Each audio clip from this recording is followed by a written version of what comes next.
Apakah Anda seorang pemimpin? Pemimpin perusahaan, pemimpin politik, pemimpin gereja, pemimpin keluarga, pemimpin di tempat belajar, kuliah. Siapapun Anda, dunia hari ini membutuhkan pemimpin yang penuh kuasa mujizat.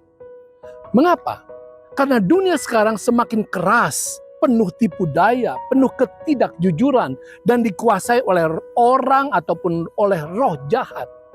Itu sebabnya pemimpin dengan kecerdasan dan strategi saja tidak cukup. Kita memerlukan pemimpin yang disertai kuasa Tuhan. Mari kita belajar dari Yosua ketika menuntun Israel menyeberangi Sungai Yordan. Yang pertama, pemimpin harus menyucikan diri. Sebelum mujizat terjadi, Yosua berkata, "Kuduskanlah dirimu, sebab besok Tuhan akan melakukan perbuatan yang ajaib di antara kamu." Perintah ini adalah kunci utama kepemimpinan yang berkuasa.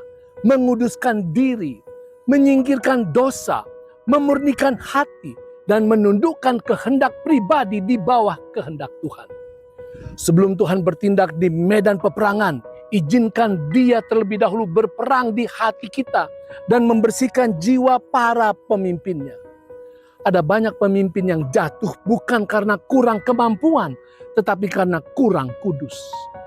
Tuhan perlu memiliki tim yang sehati, sejati, selaras, dan sepemikiran dengan Dia. Itulah hati yang suci.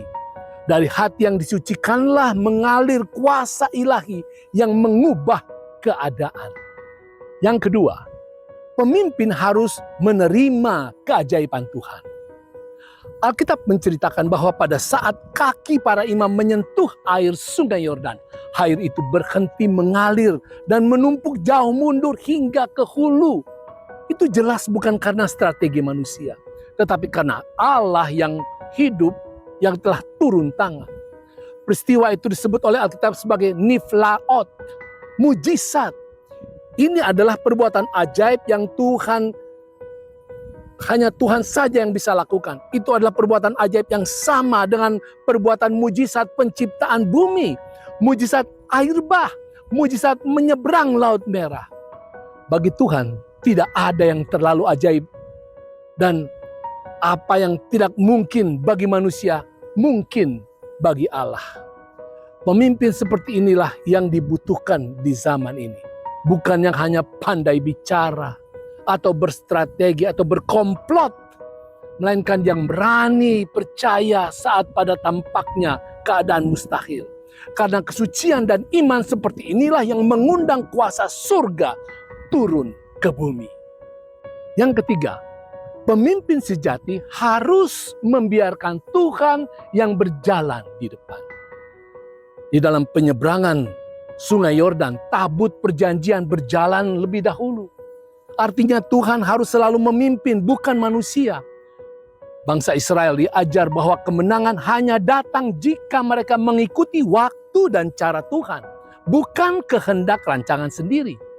Demikian pula pemimpin di masa kini jika ingin melihat mujizat dalam pelayanan, dalam keluarga atau pekerjaan, maka mintalah Tuhan memimpin, mengarahkan dan membimbing. Jangan memaksakan kehendak, perasaan, keinginan maupun rencana pribadi, tetapi mintalah hikmat dan waktu Tuhan.